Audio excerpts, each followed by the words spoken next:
All right, so this is my updated 2025 model processing process. I don't know what to call it. I mainly print from my Form 3. My Form 2 is now my drain for the prints that come out of the Form 3. So I'm going to show you my little process I do.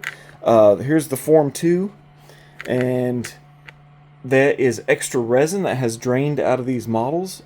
So we print hollow models. You can see the drain coming out of those, and they drain in one direction. So I got one of these. This was built for the other type of build plate. So I got the build plate 2, which has these handles, and I'll show that in a second. But I just put this on there, and it just leans it up against it, and then it just drips down inside there. So whenever this one starts running out of resin, I just pour this into here or into the bottle, and it still thinks it's out of resin, but I know it's in there as long as it prints. So this is my process of the advantage of having two build plates going at once with one printer is I take the drain, the ones that are draining it out, pop them off like that. Ooh, I got lucky. I'll take them and I'll flip them over because they're all hollow, and then I'll take my spatula thing and scrape off any extra. Usually try to do two directions, get any supports off of there. Put a little bit of the alcohol, IPA. And then I'll take this one that just got printed, take it and transport it over here and let that start dripping. You see it already dripped once, so that should start dripping now. But we just have a way of aligning. Ooh, I got a busted up print right there. I might have to reprint that. That's rare that I get those, but it does happen sometimes.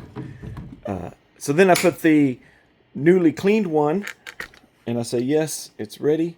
And I say, that was a failure. Done. Cover is open. Did not mean to slam that. And then I can start the next print.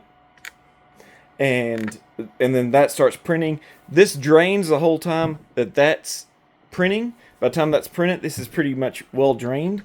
And then, like you saw, I flip them over here, and if they drained good, you won't get much on. See, that one needed some more draining, so I'm going to leave that on the paper towel. I like using a nice dry paper towel. That way, it can it will pull, the dry paper towel will pull the resin out of there. Now if I want to speed it up, I'll take some of this, let it sit for about 30 seconds or so, and then I'll flip it over, let the paper towel again in a new area. Sometimes I'll just move them around. My aunt, when she processes the models for me, she'll just leave them and put a paper towel over them and leave them for like 30 minutes. And if we're not in a rush, this is only if you're not in a rush. So then it's still got a little bit. The more you can get drained in here, and then the remainder here, the longer your IPA will last in here. So then, my thing is a little sticky. There we go. So then that one goes, it's usually 10 minutes is the clean time. But as the IPA gets older and the more washes we do, see this is wash number 49, I bump it up a couple minutes. And so if they start coming out sticky, I'll bump it up a couple minutes till I get to about 15 or 80 prints, and then I'll change out the IPA.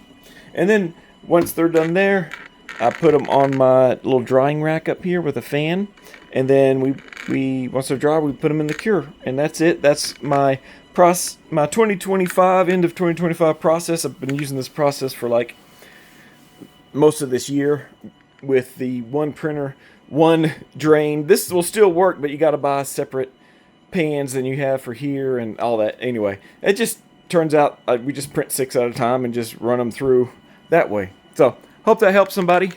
Ask any questions below.